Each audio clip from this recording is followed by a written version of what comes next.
Chers collègues, en ce lendemain de Journée mondiale des animaux, je souhaite vous présenter le point d'étape sur nos actions entreprises envers les animaux depuis le début du mandat. La création même d'une délégation pour le respect du vivant et la condition animale a été un signal fort du volontarisme de Monsieur le maire sur ce sujet. Notre première action fut, en octobre de l'année dernière, la mise au vote en conseil municipal d'un vœu pour une transition vers des cirques sans animaux sauvages et pour l'accompagnement des professionnels dans cette transition, vœu voté à l'unanimité. Nous le mettons concrètement en pratique avec l'accueil du cirque mondial 100% humain le mois dernier, du cirque Grus en décembre, puis de l'éco-cirque Bouglione 100% humain ce printemps. En avril a été lancée en partenariat avec la SPA une campagne d'identification et de stérilisation des chats errants dans le quartier Bordeaux-Maritime. Elle a débuté avec 30 chats afin de pouvoir l'évaluer et la réajuster. Et justement, la délibération suivante proposera d'élargir notre campagne à 80. Les méthodes non létales présentent des avantages multiples. Diminution de la transmission des maladies, baisse des nuisances sonores et olfactives, réduction de la misère animale. J'en suis convaincu, amélioration de la condition humaine et de la condition animale vont de pair. La transition se fait aussi dans l'assiette.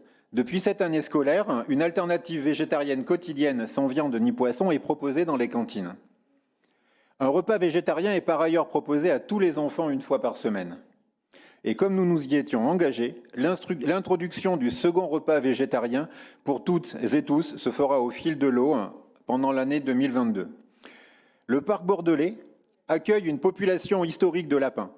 Dès notre arrivée, nous avons mis fin au piégeage létal et nous sommes aujourd'hui en partenariat avec des associations spécialisées, dont Sistude Nature, pour évaluer et anticiper en douceur l'évolution de cette population.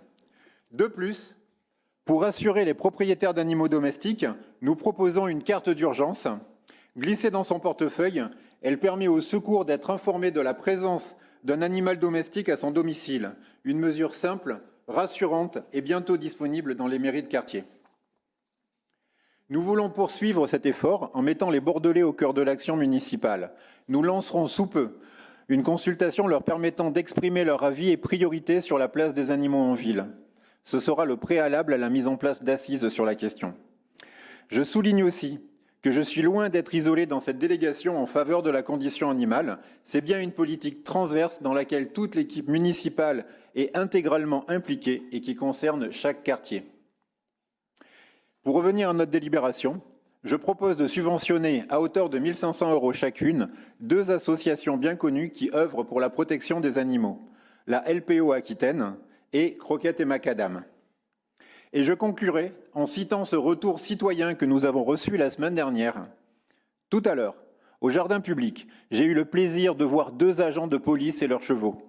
Plusieurs adultes qui ne se connaissaient pas, mais parlaient ensemble. Des enfants étonnés, attirés. Des policiers souriants, affables, aimables et aimés. Difficile de faire plus convivial, de créer plus vite et aisément du lien. Et puis ces animaux superbes, soignés, patients, au regard doux et qui attirent les caresses de tous, grands et petits. Quel meilleur message et aussi quelle qualité dans la prévention, dans le message qui malgré tout passe. La police est là, qui veille à ce que tout se passe bien. Merci à vous et courage pour tout.